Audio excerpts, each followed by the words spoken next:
Hello and welcome to यज्ञ investment academy. मेरा नाम है ईशा और आज हम डिस्कस करने वाले हैं एक नया emerging trend in pharma which are some of the new age modalities. So हम देखते हैं कि ये न्यू एज मोडालिटीज़ है क्या। So if I start with what modalities means, they are basically एक टेक्निक या फिर एक टेक्नोलॉजी है towards what the Indian pharma companies are moving towards की प्रिडोमिनेंटली पहले Indian pharma has been in generic drugs बनाते थे, यानी कि बेसिकली बहुत लो कॉस्ट पे we were able to manufacture generic drugs formulations जैसे सिप्ला, डॉक्टर रेड्डीज, ये सब जेनेरिक्स मेनली करते थे। And recently after going through a few of their documents and recent con calls, we noticed a few emerging trends जहाँ पे these companies are doing their capex in. तो कहाँ हम इंडस्ट्री शिफ्ट हो रही है वो उसकी थोड़ी सी परख लेंगे। तो पहले जैसा कि मैंने कहा कि टैबलेट्स बनाते थे, फॉर्मुलेशंस बनाते थे, so that is moving from that to targeted cures यानी कि प्रिसिजन मेडिसिन। तो पहले सिंपल केमिकल्स यानी कि कॉमन एंटीबायोटिक्स, पैरासीटामॉल, ये वो हम बहुत ही चीप कॉस्ट पे मैन्युफैक्चर करते थे। So now the new modalities like biologics and advance therapies are coming up. तो फिर उसमें प्रोटीन, सेल्स और जीन्स होते हैं जिसको हम कॉम्प्लेक्स बायोलॉजिक्स बोल सकते हैं। फिर पहले वाला therapy style was mass market, मतलब ये बहुत सारे क्वांटिटीज़ में बनती थी, सबको डिस्ट्रीब्यूट होती थी। And they used to give symptomatic relief, मतलब जैसे कि हमको अगर बुखार आया तो हम पैरासीटामॉल लेते हैं या फिर कोई और दवाई लेते हैं ताकि बुखार कम हो। Now these are moving towards highly targeted, मतलब जो रूट कॉज है उसको ही हम एलिमिनेट करते हैं या फिर वो ही फिक्स करते हैं। तो this is moving towards precision medicine. And manufacturing जो ओल्ड था, बेस ओल्ड मोडालिटीज़ जो स्मॉल मॉलिक्यूल्स या फिर जेनेरिक्स में लगता था, that was low in complexity and तो इसका हाई वॉल्यूम भी था एंड इसमें बैरियर्स टू एंट्रीज इतने ज़्यादा नहीं थे। Whereas in these new modalities which are coming up, barriers to entries काफ़ी ज़्यादा है उसमें, क्योंकि ये बहुत ही कैपिटल इंटेंसिव बिजनेसेस है। उसमें continuously you have to make capex, then approvals भी काफ़ी लगते हैं, देन यहाँ क्वालिटी की compliance and quality assurance has to be top notch. फिर इसमें स्टेरिलाइज लैब्स का होना भी काफ़ी ज़रूरी है। देन बिजनेस इम्पैक्ट के बारे में डिस्कस करें तो generics and formulations in general they have lower margins as compare to these new age modalities. फिर कंपटीशन भी ज़्यादा थी, कैश फ्लोज भी काफ़ी वॉलेटाइल थे। वेर एज इनमें there are higher margins, IP protection का भी एक पॉइंट आता है इसमें, स्टेबल कैश फ्लोज भी दिखते हैं ये मॉडलिटीज़ में। तो इनका वैल्यूएशन ड्राइवर अगर हम बोल सकते हैं तो mainly it is volume and market share. Generic जो था वो काफ़ी बड़ा है इंडियन मार्केट में right now, and whereas new modalities जो आ रहे हैं उनके ROCs will be higher and then CDMO का ग्रोथ विजिबिलिटी, उनके ऑर्डर बुक, उस पर भी डिपेंड करेगा valuation of these companies. Then जैसे कि फर्स्ट वी डिस्कस कि पहले हमारा फोकस जेनेरिक टैबलेट्स था, now we are moving towards biologics, injectables, CDMO। हम ईच मोडालिटी को बहुत डिटेल में डिस्कस करेंगे। सो ये न्यू एज मोडालिटीज़ है क्या। So first we will discuss कि बायोलॉजिक्स या बायोसिमिलर्स क्या होते हैं।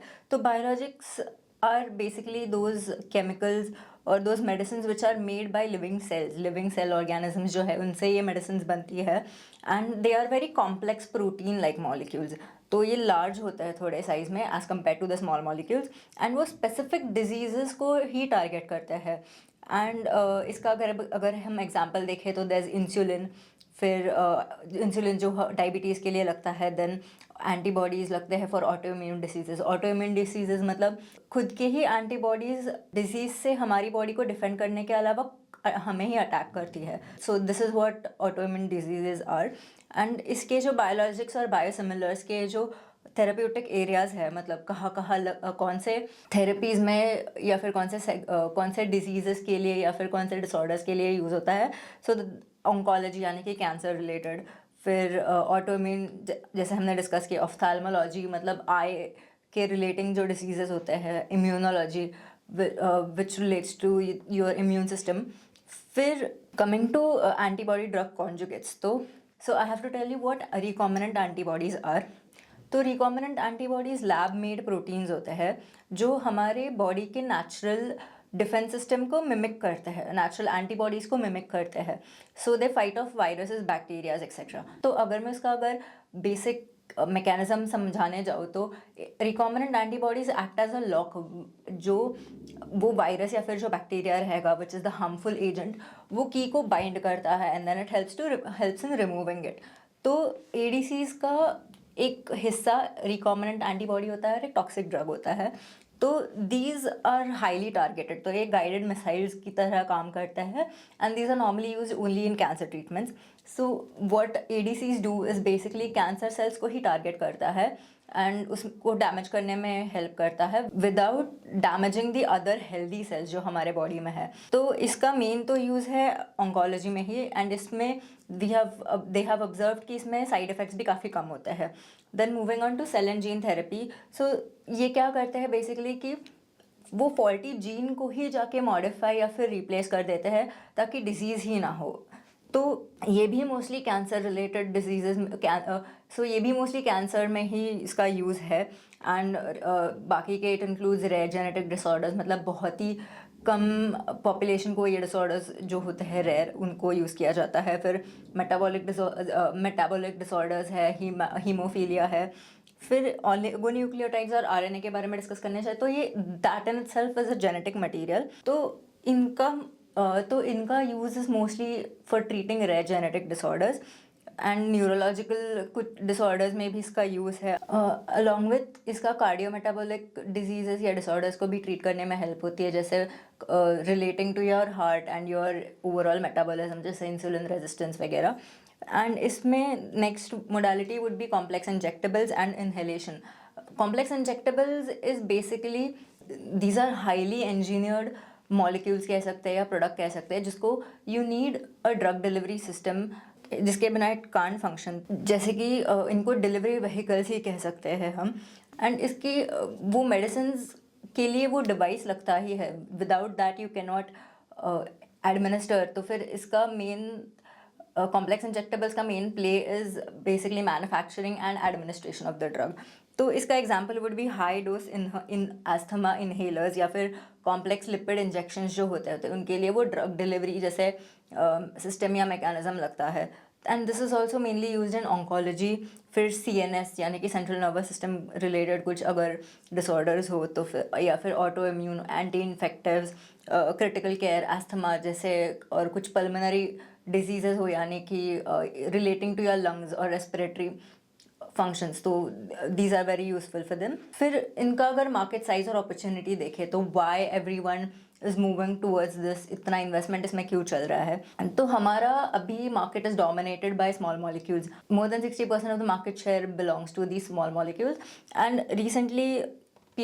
recently companies have been investing in these new age modalities जैसे कि प्रोटीन्स, पेप्टाइड्स, RNA हुआ, ऑलिगोन्यूक्लियोटाइड्स हुआ, सेल एंड जीन थेरेपी हुआ। So they are very nascent in this stage right now and इनका आगे जाके ग्रोथ रेट भी high projected किया गया है। तो एज वी कैन सी कि जैसे स्मॉल मॉलिक्यूल्स का मार्केट साइज बहुत हाई है, वेर एज इनका डिग्री ऑफ कॉम्प्लेक्सिटी या फिर मॉलिक्यूलर मास यानी कि वो बहुत छोटे होते हैं तो वो बहुत कम है। वेर एज बायोलॉजिक्स का वी कैन सी कि रिकॉम्बिनेंट एंटीबॉडीज जो है एंड प्रोटीन एंड पेप्टाइड्स जो है they have relatively big market size, whereas इनका growth potential is a bit on the lower side as compared to if you say oligonucleotides या फिर RNA. And cell and gene therapy is also projected to grow at a rate of at a CAGR of 40% going forward, क्योंकि इसका ये जो monoclonal antibodies है, ADCs है, cell and gene therapy, उनका molecular mass बहुत ज़्यादा रहता है, इनको बनाने में भी ज़्यादा कॉम्प्लेक्सिटी लगती है। So it's not that it's a piece of cake to make. So in this slide we can see कि इनका मार्केट शेयर ये सब न्यू मोडालिटीज़ का 2024 में कैसा था एंड देन इनका ग्रोथ रेट कैसा प्रोजेक्टेड था। तो if we can see over here कि ये recombinant antibodies, proteins and peptide therapy यानी कि अदर बायोलॉजिकल थेरेपीज़ जो है बिसाइड्स ऑल ऑफ दीज, यानी कि जो लिविंग सेल से ही बनती है, देन अदर मोनोक्लोनल एंटीबॉडीज़, ये सब का मार्केट शेयर काफ़ी सिग्निफिकेंट है एंड इनके ग्रोथ रेट्स भी डिसेंट रेट से प्रोजेक्ट किए गए हैं। एंड वी कैन सी कि प्रोटीन एंड पेप्टाइड थेरेपी का projected CAGR is 3.8% only, whereas other monoclonal antibodies जो है बेसिकली, तो मोनोक्लोनल एंटीबॉडीज़ भी basically help you fight off any infection या फिर जैसे कि कोविड-19 में भी मोनोक्लोनल एंटीबॉडीज से ही यूज़फुल था। then it helps in blocking the growth of cancer cells. And ADCs, CGT यानी कि सेल एंड जीन थेरेपी और ओलिगोन्यूक्लियोटाइड्स का मार्केट शेयर देखने गए तो right now it is very less, but इनका 2019 से लेकर 2024 तक it has exhibited an excellent CAGR, and आगे जाके भी CGT is expected to grow at a rate of 40%, which is phenomenal, and 27% से EDCs बढ़ेंगे and oligonucleotides will grow by 14.3%. So there is a huge growth potential in these three modalities right now. In this slide हम देखेंगे कि कौन से modalities के कौन से companies कौन से modalities में invest कर रहे हैं and how can we identify where the opportunity is. तो बायोकॉन बायोलॉजिक्स और बायोसिमिलर्स में Biocon is the global leader right now in biologics and biosimilars. तो इनके अभी 9 कमर्शियल प्रोडक्ट्स है. Then again Sun Pharma which is a leading player in India, they manufacture generics then branded, जो branded medicine होते हैं वो करते हैं. इनका स्पेशलिटी प्रोडक्ट्स का काफ़ी डाइवर्सिफाइड पोर्टफोलियो है. तो इन्होंने भी एक इलूमिया करके बायोलॉजिक रिसेंटली लॉन्च किया which fights of which is used for psoriasis, जो एक स्किन की कंडीशन है, that is also an autoimmune disease. And then Zydus Life Sciences, Lupin or DRL, which are also active in the generic segment in India. They are also taking some biologics initiatives to develop these capabilities. And then इनका opportunity where it lies is इनका long term revenue काफ़ी predictable है. And इनको biologics के जो अभी recently 2030 के onwards काफ़ी सारे पेटेंट एक्सपायरीज आएंगे, तो this will benefit them hugely. इनका मार्जिन प्रोफाइल भी काफ़ी बेटर है than generics. That means they give better margin than what generics currently offer. फिर एंटीबॉडी ड्रग कॉन्जुगेट्स का देखें तो Syngene does basically CDMO for biologics. तो उसमें they are also investing in ADC का कैपेसिटीज़. देन न्यू एक bio conjugation suite है, उसमें भी इन्होंने किया है. Then Laurus Labs which is also significant player in the CDMO segment, and इन्होंने एक बायोटेक में भी इन्वेस्ट किया है रिसेंटली. देन जाइडस ने भी उजवीरा यानी कि ट्रैस्टोजोमैब करके एक मोनोक्लोनल या फिर एक जो एंटीबॉडी है, they have come up with that. Then इनका ये जो है मैसिव ग्लोबल डिमांड है, एग्जिबिटिंग अ 30% CAGR. एंड इनका CDMO स्टिकीनेस भी है. इसमें लाइक आई सेड कि इसमें काफ़ी हाई बैरियर्स टू एंट्री है इनके. सो लाइक आई सेड इसमें काफ़ी हाई बैरियर्स टू एंट्री है बिकॉज ये काफ़ी कैपिटल इंटेंसिव बिजनेस है. You have to pour in a lot of money for it.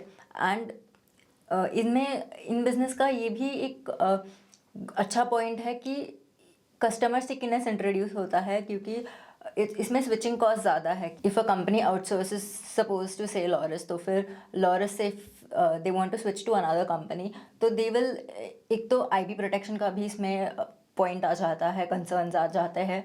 फिर again you have to move to another company, तो उनके capacities are they that good और not, and contracts फिर से renegotiate करने पड़ते हैं. देन वो सब प्रॉब्लम्स इंट्रोड्यूस हो जाती है. So customer stickiness is kind of like a moat for companies who are in the CDMO segment. अगर बाहर के नेशंस इंडिया को आउटसोर्स करते हैं तो we can make the same products for approximately 30 to 40% of lower cost as compared to if you go to other countries, say China या फिर कोई और यूरोप में कोई प्लेयर होगा तो उनके पास गए तो हमें काफ़ी सिग्निफिकेंट कॉस्ट एडवांटेज मिलता है.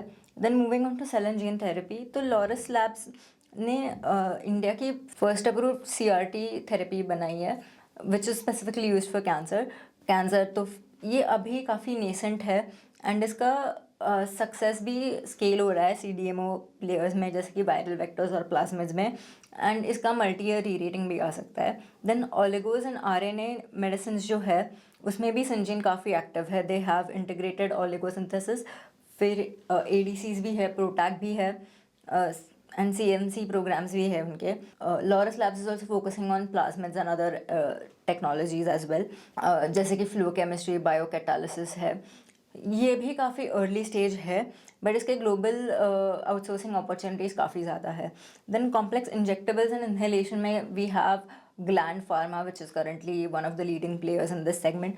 फिर लुपिन है, Cipla, doctor Reddy's, Zydus is also investing in these modalities. तो ग्लैंड फार्मा इज़ काफ़ी, ग्लैंड फार्मा का इंजेक्टेबल्स में, कॉम्प्लेक्स इंजेक्टेबल्स में काफ़ी डायरेक्ट प्योर प्ले है, एंड इनके 19 कॉम्प्लेक्स प्रोडक्ट्स है along with, and they have a $6.5 billion of total addressable market, so they have a huge opportunity. And Lupin ने भी 20 कॉम्प्लेक्स लॉन्चेस का टारगेट रखा है इन 2028.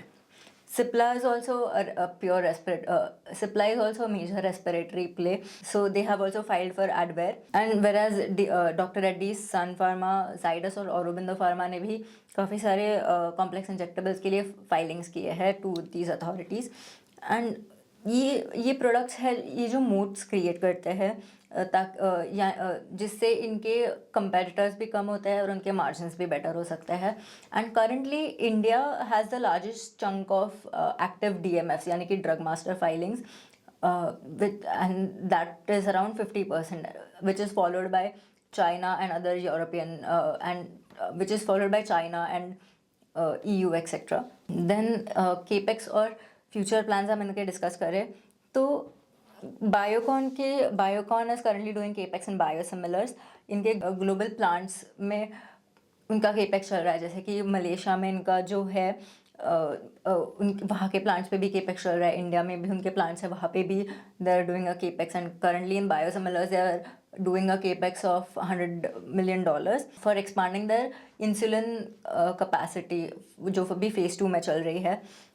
एंड इसका टाइमलाइन तो अभी capex is ongoing right now, and इसका revenue visibility काफ़ी हाई लग रहा है कंपनी को. Then Sun pharmaceuticals is also doing capex in biologics and specialty injectables में, एंड इनका भी रेवेन्यू विजिबिलिटी काफ़ी हाई है after their ongoing capex is done. Then Zydus Life Sciences is investing in making capabilities of new chemical entities and ADCs. New chemical entities are basically जो chemicals होते हैं, now they will get approved and then they will use it in making medicines.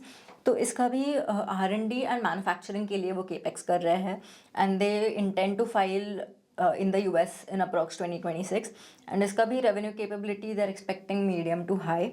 Then Syngene International, वो भी ADCs और oligonucleotides और biologics में capex कर रहे हैं, which they are investing mainly in ADC bioconjugation suite में कर रहे हैं, एंड इनका capex mostly FY26 में ख़त्म हो जाए, एंड इनका FY26 का इन्होंने टाइमलाइन रखा है, एंड इसका CDMO का डिमांड काफ़ी हाई आएगा which the company is expecting. Then Laurus Labs is investing in cell and gene therapy ADCs और CDMO में काफ़ी हैवी केपेक्स चल रहा है. Other Hyderabad plant for CGTs and ADCs, इनका भी 2026-27 में scale up they are expecting to get completed, and इनका लॉन्ग टर्म रेवेन्यू विजिबिलिटी काफ़ी हाई है. For Gland Pharma, as they are a direct pure play in complex injectables, they are expanding their sterile plants, and इसका ongoing 2 to 3 years है, and इसका भी long term revenue visibility is high. Next, moving on to Lupin and Cipla. तो Cipla being more of a respiratory play, they are also investing in inhalations या फिर complex injectables, and इन्होंने timeline दिया था कि उनके केपेक्स FY25 से लेकर 2028 तक चलेगा, एंड इसका भी medium to high revenue visibility the company is expecting. तो इसके अगर हम की ग्रोथ ड्राइवर्स देखेंगे न्यू एज मोडालिटीज़ के, so I would like to talk first about the biological patent cliffs की.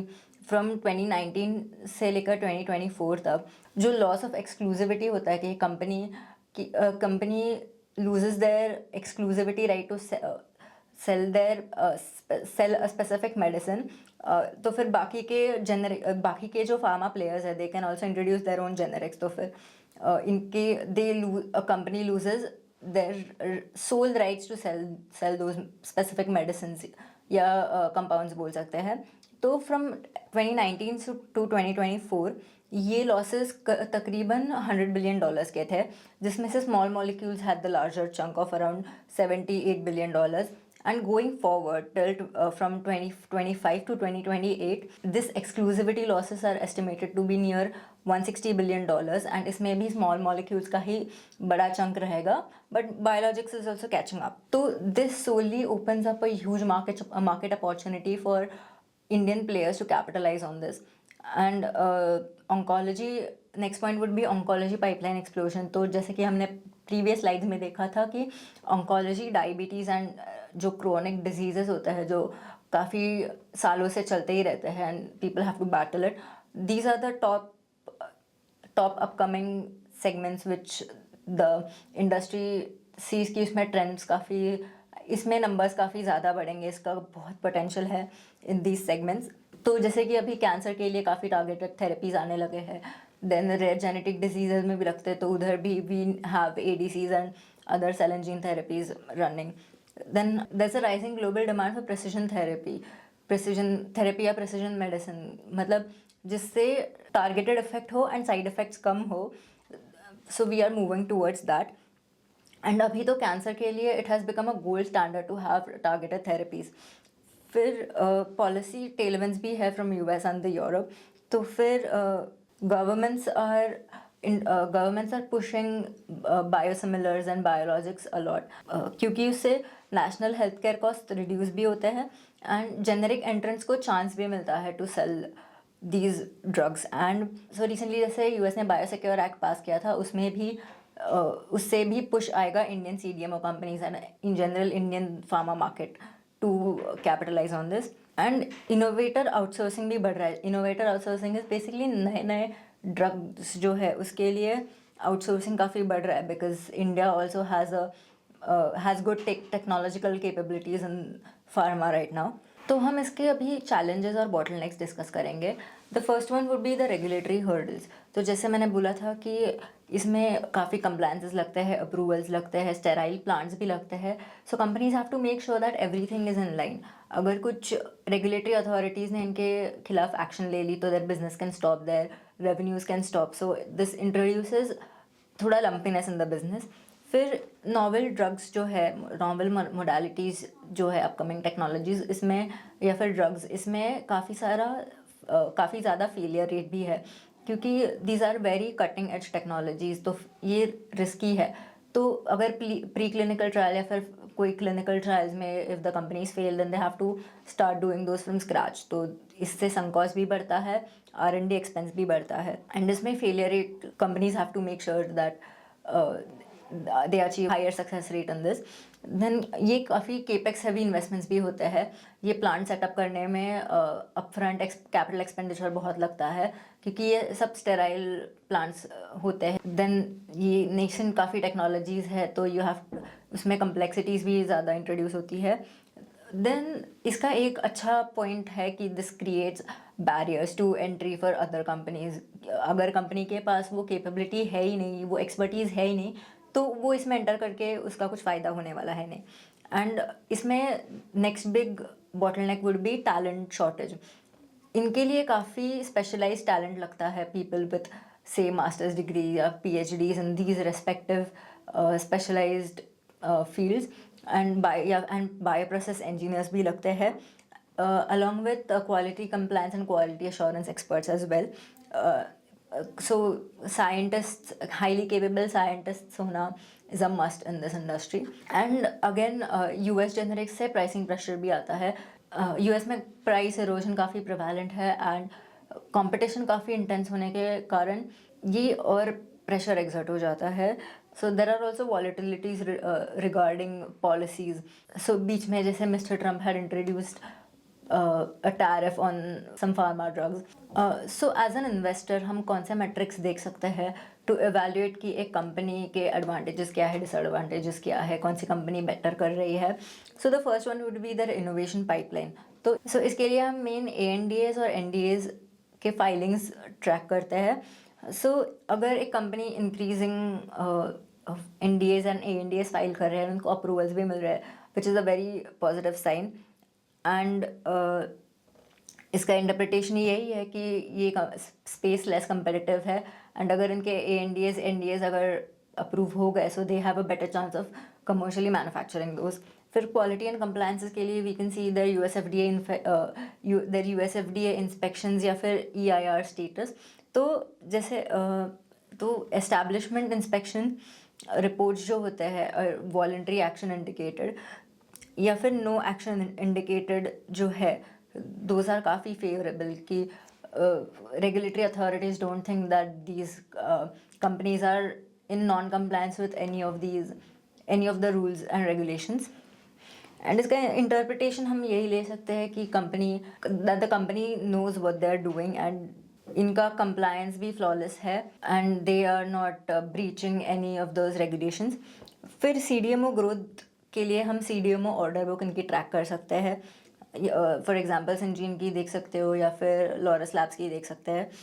इसका पॉजिटिव साइन यही है कि ऑर्डर बुक अगर उनकी इंक्रीज हो रही है, और simply we can also see कि कितने मॉलिक्यूल्स उनके अर्ली स्टेज में है या लेट स्टेज में है, और how many of them are in clinical trials या कमर्शियल मैन्युफैक्चरिंग में इनके कितने मॉलिक्यूल्स है। That those also we can see कौन से ऑर्डर्स कौन से स्टेज में है, that is also very important. Then ये सिग्नल्स ये जो है वो काफ़ी हाई मार्जिन रेवेन्यूज आगे जाके क्रिएट कर सकते हैं कंपनी के लिए। Then the next would be capacity and execution. Company कितना केपेक्स कर रही है एंड उसके कमीशन के टाइमलाइंस क्या है। तो इसके बारे में हमने प्रीवियसली काफ़ी डिस्कस कर लिया था, बट इसका यही वी शुड ट्रैक कि कंपनी कौन से सेगमेंट में क्या केपेक्स कर रही है, उनके कमीशनिंग का इन्होंने टाइमलाइन क्या दिया है। So we get a hint कि इनका रेवेन्यू विजिबिलिटी आगे जाके कैसे रहेगा एंड वो उनके नए कैपेसिटीज़ को कब मोनेटाइज करना चालू कर सकती है। And next would be the market success. तो यूएस और ईयू में जो बायोसिमिलर के लॉन्चेस हुए हैं वो हम मॉनिटर कर सकते हैं। देन इनका अगर फर्स्ट टू मार्केट या फिर limited competition biosimilars major regulated markets में रिलीज हुआ है, those we can track. then that could lead to high margin export revenue, stream इनके लिए। then इनके जो स्पेशलिटी ट्रैक्शंस भी है, जैसे कि इलूमिया और उजवीरा जो मॉलिक्यूल्स है या मेडिसिन है, स्पेशलिटी प्रोडक्ट्स है वो, तो इसका सेल्स कैसे है, उनकी मार्जिन प्रोफाइल कैसे है, मार्केट पेनिट्रेशन कैसे है, that is important to track. Then इसका इंटरप्रिटेशन यही है कि कंपनी के प्रोडक्ट्स कैसे परफॉर्म कर रहे हैं, उनको प्रीमियम मिल रहा है, हाउ द रिस्पॉन्स इज़, फिर how they can move towards generic products if that's needed. Then profitability में भी we can check the margin trends कि इनके ग्रॉस मार्जिन बढ़ रहे हैं, EBITDA मार्जिन ग्रॉस मार्जिन दोनों बढ़ रहे हैं, that's a good sign in these. And इनका अगर ग्रॉस मार्जिन इंक्रीज हो रहे हैं तो इनका हाई वैल्यू लो कंपटीशन नेचर है इन प्रोडक्ट्स का, मतलब कंपटीशन इसमें बहुत कम है versus what value addition it is doing, that is higher. And इनका EBITDA अगर इंक्रीज हुआ तो हमें ये समझ में आता है कि इनका स्केलिंग एफिशिएंसी और ऑपरेटिंग लेवरेज कितना कंपनी यूटिलाइज कर रही है। So this was a discussion brief because मुझे अवेयर करना काफ़ी इम्पोर्टेंट लगा क्योंकि industry trend shifting is an important metric to track कि इंडस्ट्री अभी कहाँ है और कहाँ जा रही है। Then which companies you should look at, which leaders you should look at, जो उनके बिजनेस को काफ़ी अच्छे से एक्सपांड कर सकती है।